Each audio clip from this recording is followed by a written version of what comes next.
I want to talk about the 4 stages that the body goes through from wellness to death. And I help you to understand a little bit how medical doctors pick off symptomology wrongly. Let's think about it. You know, first of all, when you're in your mother, your lymphatic system is hooked to mom. So basically, as luck would maybe not have it, you're starting off with a compromised lymphatic system. Of course, you're starting off with compromised cells, because every cell in your body is a genetic cell. Sorry. And the human body. Think about the human body and how miraculous this is. Think if you're going to build you a house totally out of wood.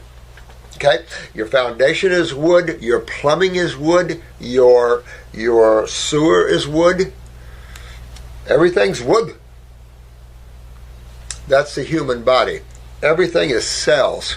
Different shapes, different sizes, different organs, different glands, skin, bone. How slick. All cells. Cool. And then you have to, of course, turn on those cells, activate them with energy and things like this. And then, of course, there are the glands of control, which are the signalers that makes everything happen. And then you have the elimination side of this. But everything, structurally and functionally, are made with cells.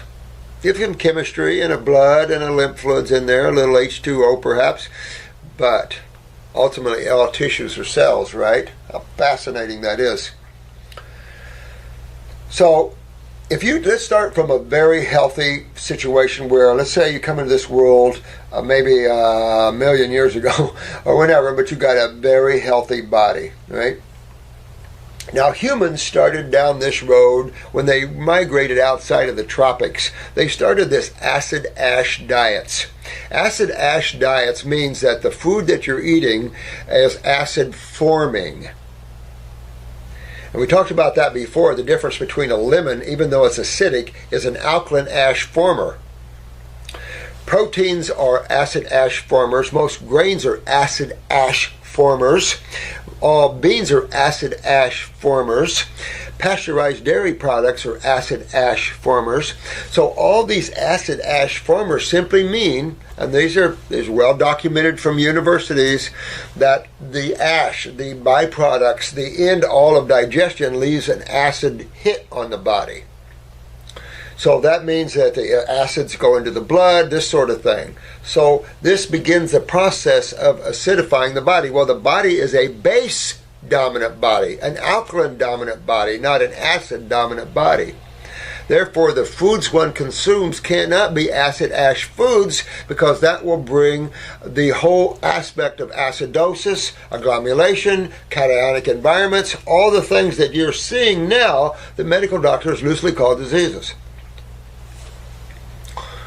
So this starts when man starts consuming foods that, again, have an acid-forming scenario, which then has a bump on the mucosa of the body. Your mucosa of the body is there for your protection. And when you consume foreign chemistry or abrasive chemistry, and this is also true of hot peppers, you get mucus produced from the mucosa. And we all know by now that the number one mucosic responsive proteins are dairy proteins. And this is a problem. Take also that a lot of mothers are consuming acid-ash diets, which then are making their fluids in the body acidic, except for the blood. You cannot make your blood acidic without croaking yourself. So important to understand that. And when you start consuming these foods from a healthy scenario, you start creating an acidic environment with mucus. You start getting mucus in the bronchial trunks, in the lungs, in the sinuses. When your body goes to move this, and this is called an acute condition. You've created an acute condition by consuming foods that are foreign to the human body. Remember, we're frugivores. So most things down from there, except for vegetables, have a mucosic response at some level or another. And it creates an acid environment that the body has to deal with, because an acid environment has to be met with electrolytes to neutralize this.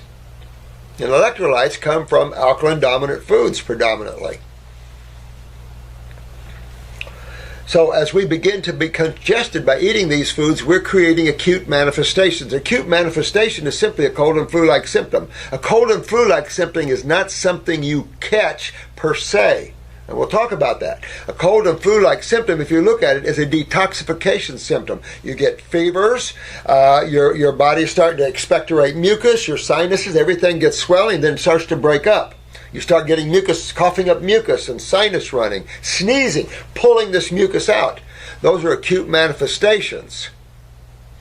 This simply your body trying to get rid of what you put in there, what you created, not what microbes created, what you created. The suppression of these acute manifestations seen by medical doctors and not understood at all by the medical community, because they treat cold and flu-like symptoms one of the worst things you can do, and a lot of European medical doctors have said, stop treating cold and flu-like symptoms, it's dangerous. That starts the process of these 4 phases of dis-ease. So an acute manifestation, if you have blue eyes, is going to turn it white. Look in your blue eye. Everything that's white in there, in the trabecula, those fibers, that's lymph stagnation of the acidic kind at acute levels. In a brown eye, which most brown eyes are supposed to be light brown, it makes a little darker shade of brown. As we continue to make these acute manifestations by continuing to consume these foods, not relating the fact of cause and effect, not understanding how simple that is, and medical and people blaming other things outside of your diet, then we continue that process of consuming foods we are told through propaganda and brainwashing that are good for us. Like dead animals, dead beans, dead grains, things like this. Nothing living. And of course, as we then suppress these acute, they become subacute. They go down worse. A lot of times you lose symptoms that you even have a problem from this. And this thing starts churning. It turns a blue eye yellow. That white starts to turn yellow. In a brown eye, darker brown. When you have a cold and flu-like symptom, the acute phases come out as clear mucus and white mucus basically. But the subacute stages, you start coughing up yellow mucus, which matches your yellowing in your eye. It's that simple. It all correlates perfectly. Now, as we continue to create acute manifestations and ignore the symptomology or treat that with pharmaceuticals or even herbs, then you're creating all these manifestations start going deeper and deeper and deeper. And the third stage is the chronic stages. Now, in the acute to subacute stages of lymph stagnation, you start imposing on cells and can create cellular hyper or hypoactivity by the congestive and acidic nature. This can create hyperthyroidism, hyper anything in the body, or hypo conditions. Either one, flip a coin. However, when you leave the subacute stages and your body's getting more into the chronic levels, this turns a blue eye brown. I have brown eyes here. I've shown you that you only see a speck or two of blue. That's how chronic the lymphatic system is. This then sets up hypofunction always of tissue. It suppresses the function and tissue. Everything starts to go into the hypofunctions. In a brown eye, it turns it very brown. These chronic stages are like arthritises and fibromyalgias and lupuses and Lyme's and things like this, where you've had years of lymph stagnation without the proper adrenal steroid effects and all the effects the body does to counteract this acidosis. The loss of calcium, the bone spurs, all the things you're witnessing is simply the body's effort to deal with extreme chronic acidosis. Remember, we went over that study from a university, the calcium buffering system. If you're a medical doctor and you don't understand that, then you don't know why people have varicose veins, why they have petechia, bruising easy, why they have depression, osteoporosis. You don't understand any of those things. Why you have bone spurs. You don't understand any of those things. Prolapsus, spasticity. You don't understand any of those things. But it's important that you as the lay people do. Because if you have a modality that's lost and got their head up somewhere, that the sun doesn't shine, you don't want to go there with them. Because that's what will happen to your world. You'll have a world where the sun doesn't shine. So really want to understand these.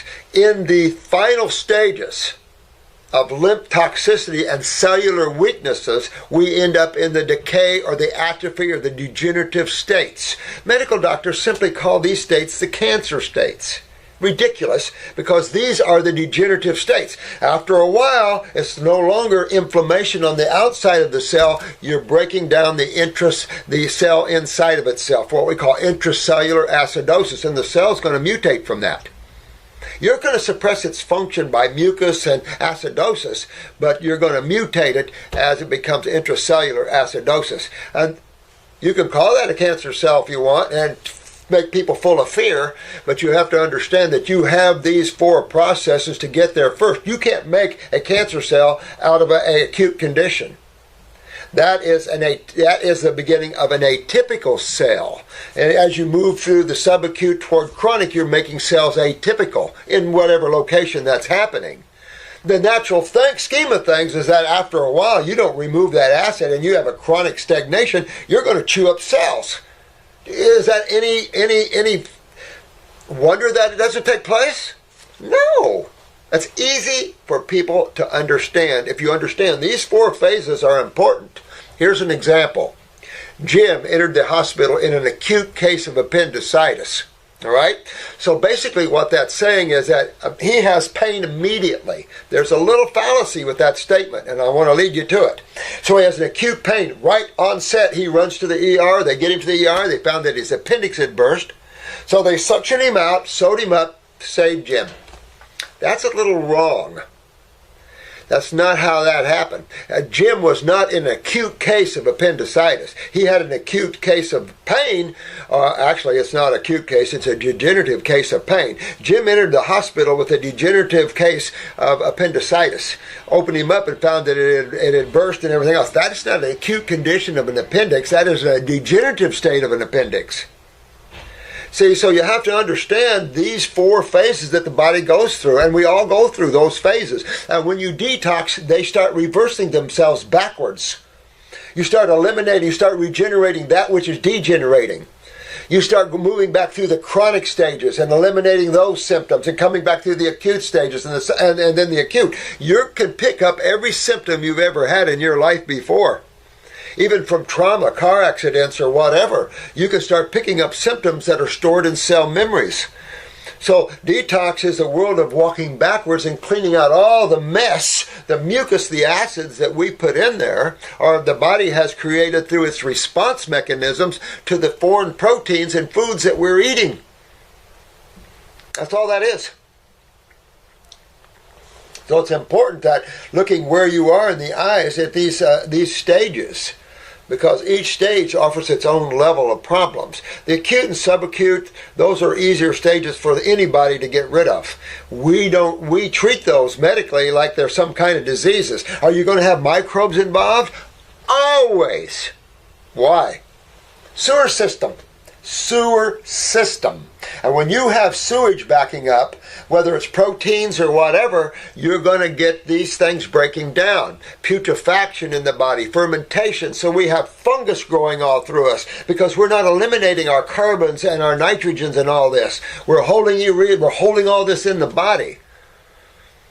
After a while on these high proteins, the kidneys, of course, lose the ability to filter because all these proteins and all this acidosis now is affecting kidney function and bowel function. We know that man's colon is in a hell of a bad shape because of high protein diets. This is a proven fact by, I bet, hundreds of studies. And of course, the latest was the World Health Organization 30-year study. So, I don't care for the World Health Organization that much, but when the World Health Organization does a study, and it showing the drastic effects of protein diets on the GI tract, linking it to cancers, I'm in. Because we've had studies like this for years and years proving this point. And the proof of that is when you stop eating those, go back to a living food diet, foods that are more harmonious with the Homo sapien, and you use a few herbs to fix some of the weaknesses, all this goes away and repairs itself. There's proof in the theory. There's no proof in the theory of high protein diets and all this stuff that the medical are claiming because it creates more acidosis, more problems, and the patient ends up dying or going down. No, no, no, no, no, no, no. Understand these 4 basic processes of dis-ease or congestion or however you wish to look at this. You can call it the 4 phases of disease if you want. That's their field, but whatever you want. Very important to understand these, and that in detoxing is simply going back on these stages you created. You can't blame detox for anything. You have to blame, fork to mouth, spoon to mouth, whatever. And when you have a cold and flu-like symptom, and you start hawking up all this mucus, you start getting the clear white mucus. That's your acute mucus. That's surface stuff.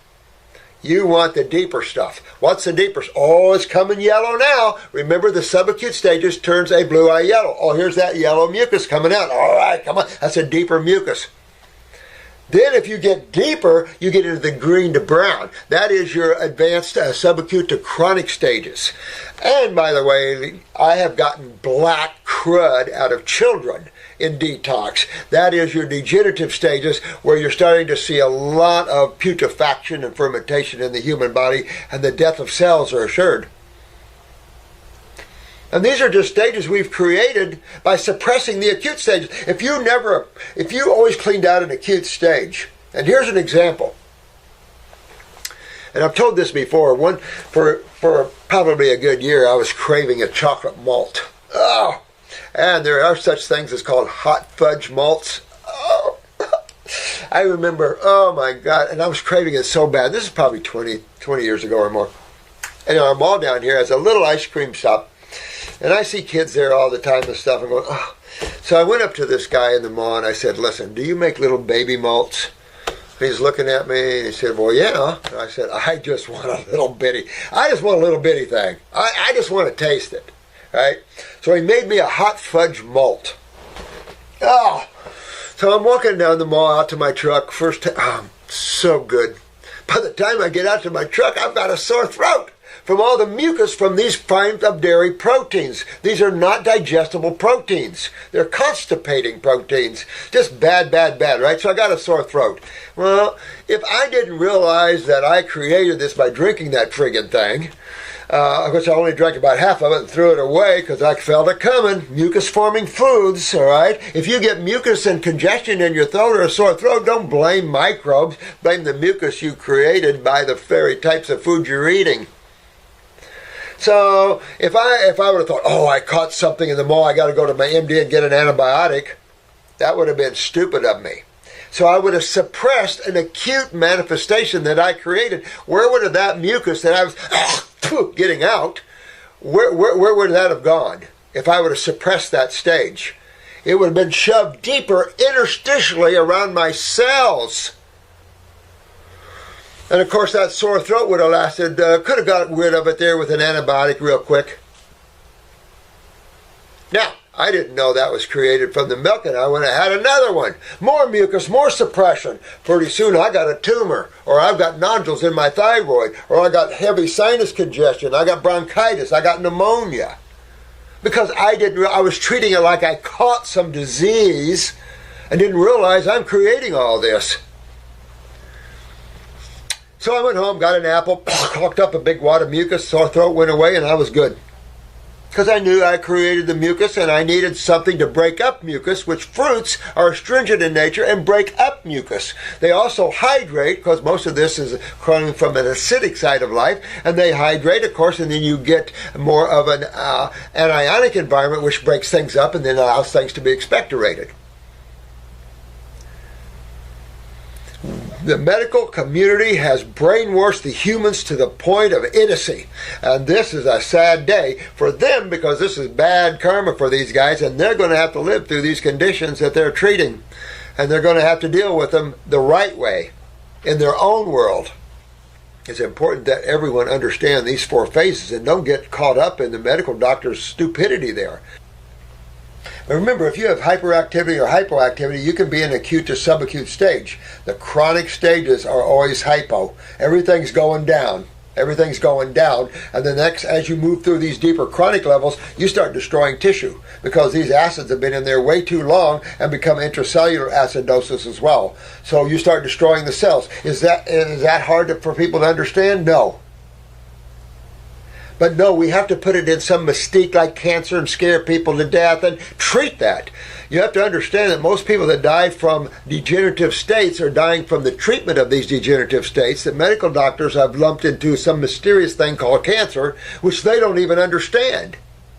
That's pretty bad to go to a doctor and take their protocols when they don't even understand what they're treating. And that's where you get acid treating acid. Ho, ho, ho, that's not chemistry. And any medical doctor that blow back on you or me saying that we're pseudoscience, that's because that's the kettle, that's the black kettle painting itself black. That's how when the criminals go, no, it's you that's creating the problem, when really the finger needs to be pointed backwards. We are the one species that are eating out of our element. We're eating acid-forming foods instead of base-forming foods. That's a big no-no for all species. The cat family suffers from that the most. And they suffer from lower endurance and just no endurance, asleep all the time, and just not a life. Just not a good condition in the cat family. When everything is linked to the same thing, and it is cause and effect. What you eat is cause and effect. And understand the Homo sapien vertebrae. We are islanders. We are frugivores. We might not been able to get there back there yet, but we are high frugivores. And we can handle some vegetables, thank God. So you've got to look at those and understand that when we change our diet to those types of foods, everything starts hydrating. You start to see that cationic environment becoming an anionic environment. This takes a little time for this to happen. Then you start to see more chemistry in your urine. You start to sweat out more things. If you're acid, your skin could look a little red or a little worse, but these are acids coming out of you. At least you're not keeping them in you and burning your cells up. See how that is? That's how simple all this is right around these core principles. Fixing these core principles here, you'll stop these phases of disease or stagnation or forms of acidosis, because you can simply say these 4 stages are different stages of acidosis. The final being the final stage, the deterioration, the atrophy stage. Call it cancer, call it whatever you want, but in reality it's just the degenerative stage of tissues. And yeah, you're going to lose cells. They can be rebuilt. But to rebuild tissue, you have to remove that which is stagnant, correct? Common sense. You can treat that with pharmaceuticals, and all you're going to do is probably off yourself or hurt yourself even more to control something you need to fix. It's that simple. So your diet and your herbs are designed to fix those issues that we've discussed here, and to stop this movement of these stages and reverse them backwards through the acute manifestation of the stage, and then back to Wellville in a strong, healthy state and condition. And these states are beyond human experience. But some of you are tapping those stages of high magnetic energy, high energy levels, high levels of health, and you see what it's doing to you. Look at Ian. He went down real skinny, and then up he went, and now he's experiencing some of these higher levels of vitality. Remember this one?